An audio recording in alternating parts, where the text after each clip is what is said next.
The courtroom doors creak open, signaling the entrance of Michael Dawson, a lawyer whose reputation precedes him like a storm.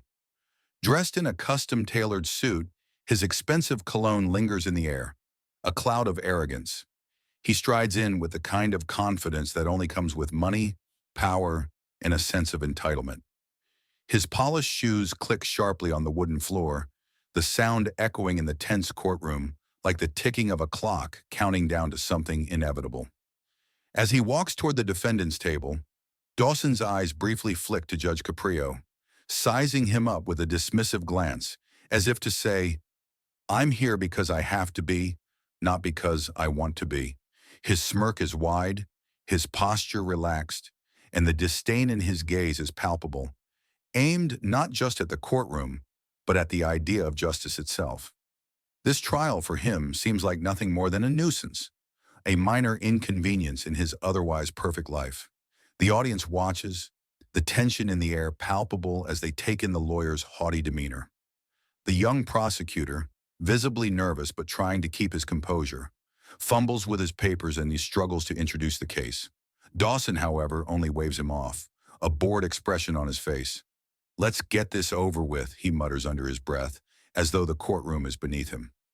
Judge Caprio, unfazed by Dawson's arrogance, observes him quietly. His piercing gaze doesn't waver, yet there's something in his eyes that says this trial will not go as Dawson expects. The judge is no stranger to egos like Dawson's, and today Caprio knows that ego will meet its match. As the trial begins, Dawson's behavior escalates. He interrupts the prosecutor mid-sentence, loudly declaring, "This is a waste of time. We all know how this is going to play out. Can we move this along?" His voice is arrogant, his words sharp, as if he's far too important to be here. Caprio, who has dealt with difficult lawyers before, raises a hand, signaling for silence.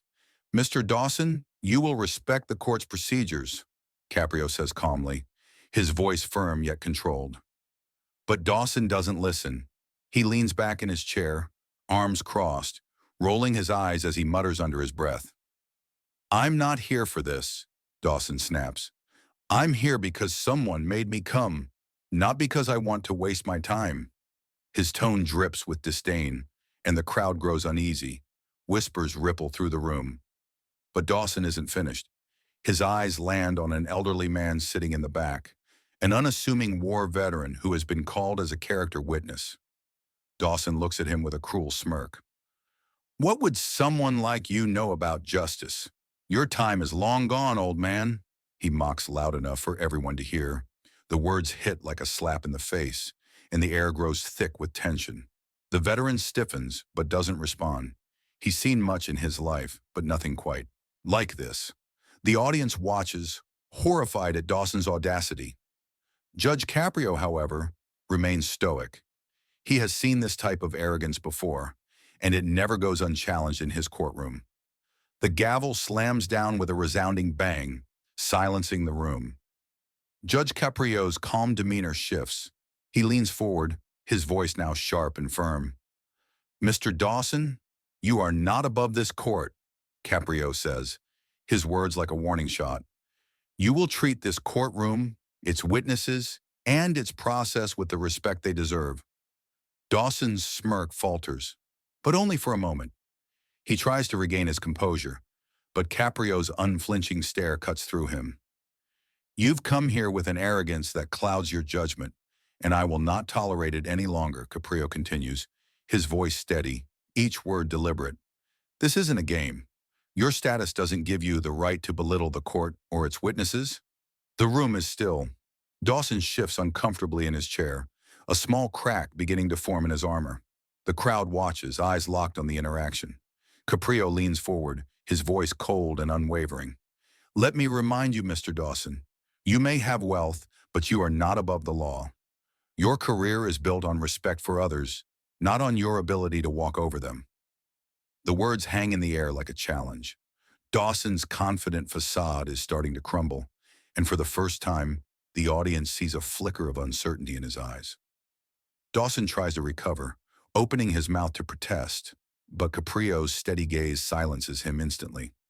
"Enough," the judge says, his voice sharp as the gavel slams down once more.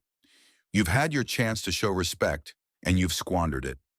You will pay a fine, not only for your disrespect toward this court, but for the insult you've directed at a man who served this country. Dawson's eyes widen in disbelief. The judge continues, undeterred. You will also serve a sentence of community service. You will work with those who have given far more than you ever have. People who understand the value of respect, humility, and the true meaning of service. Maybe, just maybe, you will learn something from it. Dawson stands frozen, his mind racing for a retort, but none comes. He opens his mouth, then shuts it again. His hands tremble slightly as he rises to his feet. The arrogance he walked in with is gone, replaced by an uncomfortable silence.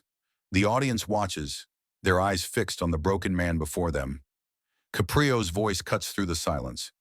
You may have status, but those things will never protect you from the consequences of your actions. Remember that, Mr. Dawson. Dawson walks out of the courtroom with his head low, his shoulders slumped, his career and ego in tatters. The crowd watches as he exits, some with sympathy, others with judgment. But Dawson's earlier bravado has vanished, replaced by a man who realizes the price of his arrogance. The war veteran who had remained silent throughout the trial stands tall as Dawson passes.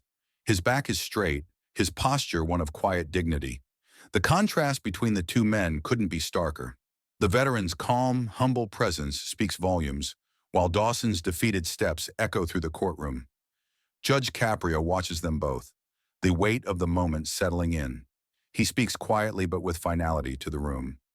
A man's character is far more important than his status.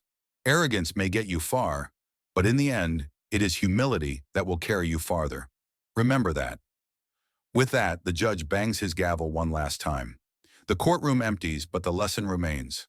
A lesson in humility over ego, one that Dawson will never forget. If this story moved you, if you believe in the power of humility and the importance of respect, don't forget to subscribe for more stories where justice meets character.